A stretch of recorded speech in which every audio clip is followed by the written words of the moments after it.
सर्वभूतेषु मातृरूपेण संस्थिता नमस्तस्यै नमस्तस्यै नमस्तस्यै नमो नमः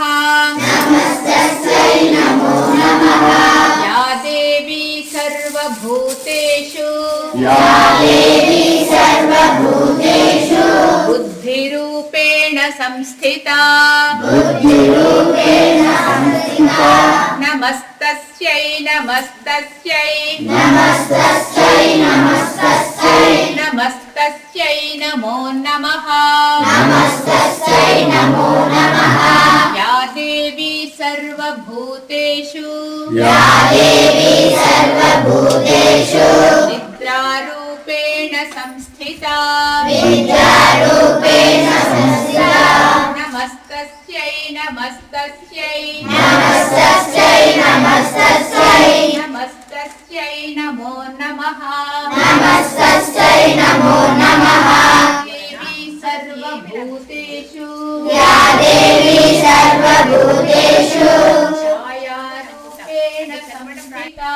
छायारूपेण संस्थिता नमस्यै नमस्तस्यै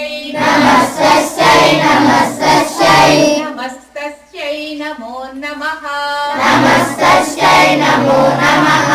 या देवी सर्वभूतेषु शक्तिरूपेण संस्थिता नमस्तस्यै नमस्तस्यै नमस्तस्यै नमो नमः प्रथमं भारती नाम द्वितीयं च सरस्वती तृतीयं शारदा देवी चतुर्थं हंसवाहिनी पंचमं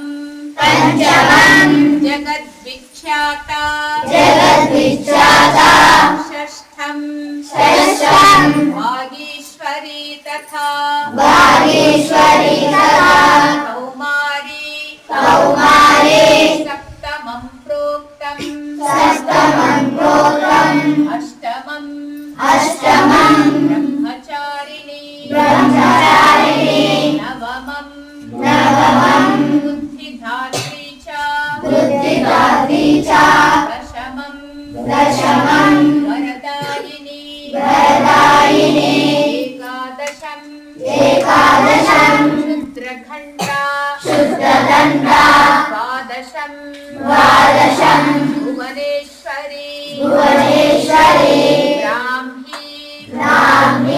द्वादशनामानि त्रिसन्ध्यं यः पठे नरः सर्वसिद्धि करीतस्य प्रसन्ना